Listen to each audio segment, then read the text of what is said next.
See, as we see the reports and the weather condition, the aircraft has taken off in a bad weather condition. That is, some thunder showers were there. So the pilot must have seen it on his weather radar and tried to avoid the thunder shower. And thereafter, you see that the aircraft has gone into hillock at full power. It has not tried to do any forced landing. Seeing the debris, you can make out that this is what has happened, and charred bodies. So there are only few circumstances in which the pilot can go into ground at full power. The first and foremost is when he is hitting the ground, he has not seen the ground at all.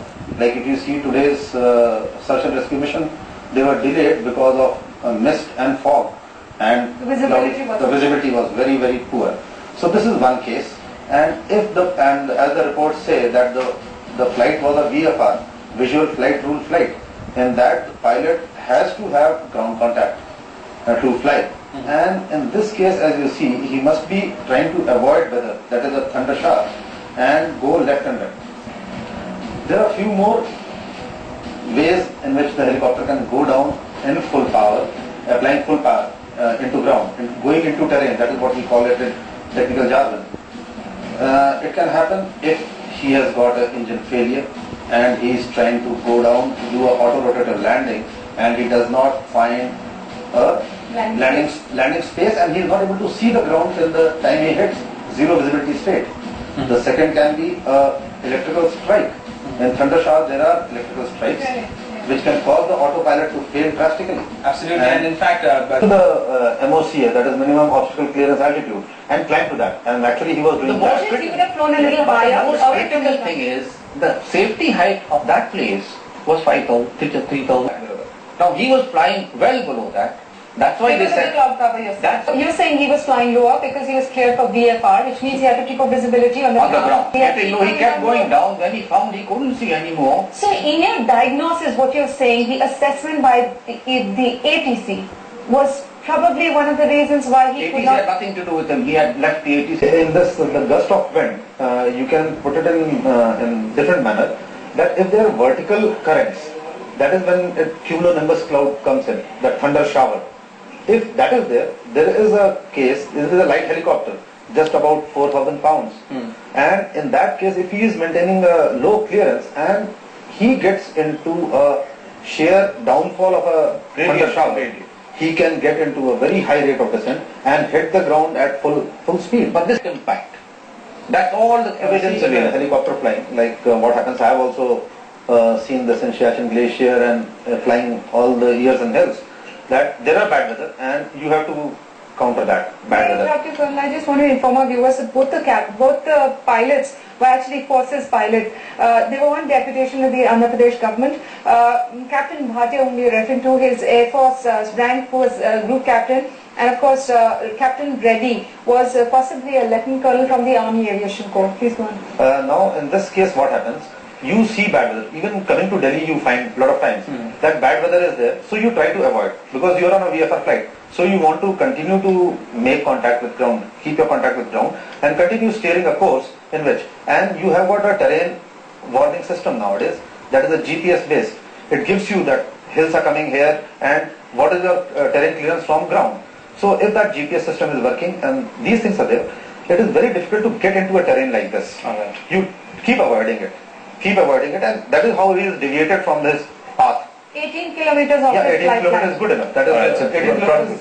Actually, if you see, it is just 2 or 2. In fact, when he was saying, Mr. Dalai Lama was flying in it, and it did a landing. That is a very good thing, that the pilot took the correct action. There might be small snacks coming up. See, there are the rules are very, very stringent. If there is a small problem, you have to land the helicopter, because helicopter is the only machine which can land anywhere. You find a flat ground, you land. In this case also, like in bad weather, if I was there, what I would have done? I would have searched for a flat area and landed there, waited for the bad weather to go, again find my clearance and taken off. But that was not the case. So any snack coming up in a helicopter, it lands straight away. That is the first thing you do.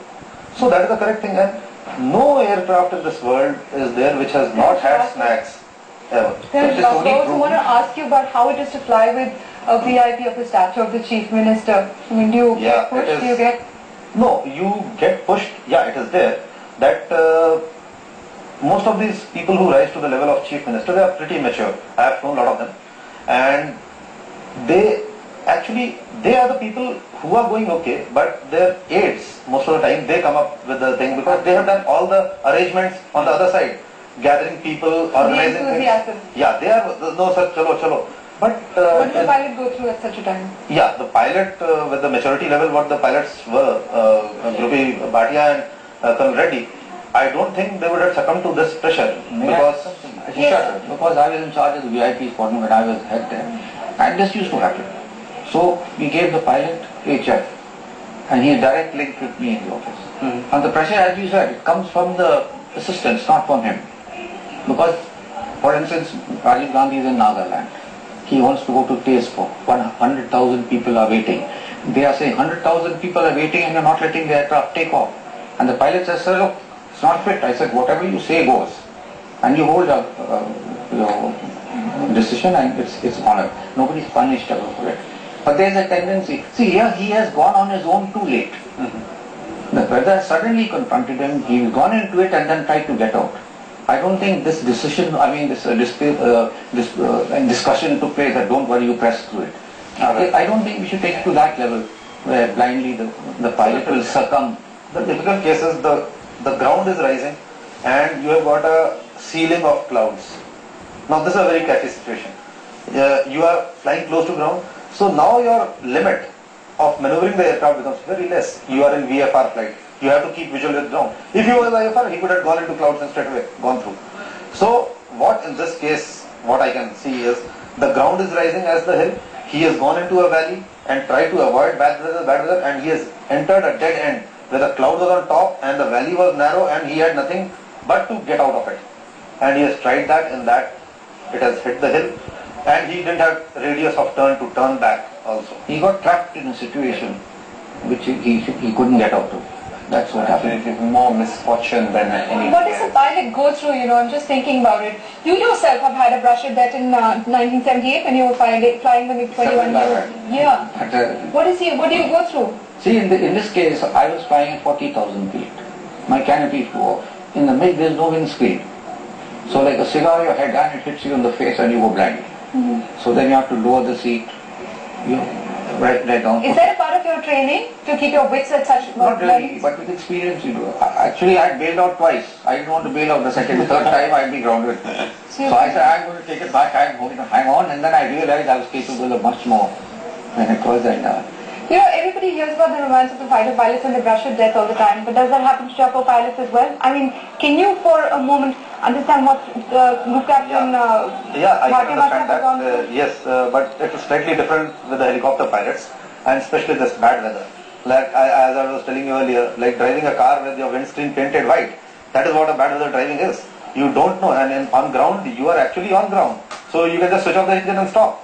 But in aircraft, you are moving in 3 dimensions and you don't know whether you are going down. At one stage, I can recall in Siachen Glacier, when I entered a whiteout in which there was a snowfall and there was white ground. The aircraft was almost tilted, and when I could see a stone right on top of my head, I realized that, oh God, I am inverted.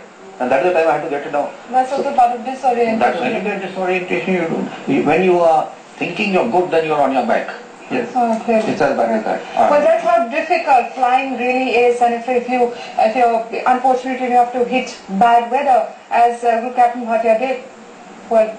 Yes, the worst could happen, and that has happened indeed. It is a big unfortunate incident, and more attribution to bad luck rather than any technical failure as of now. But we're still waiting for the investigation to come in. Praful Patel and the Civil Aviation Ministry have ordered a probe. Bell Helicopters themselves have ordered a probe, and really till the time these investigations come up with the final results, the mystery would still remain as to what really happened with YSR. Thanks very much for joining on the show tonight.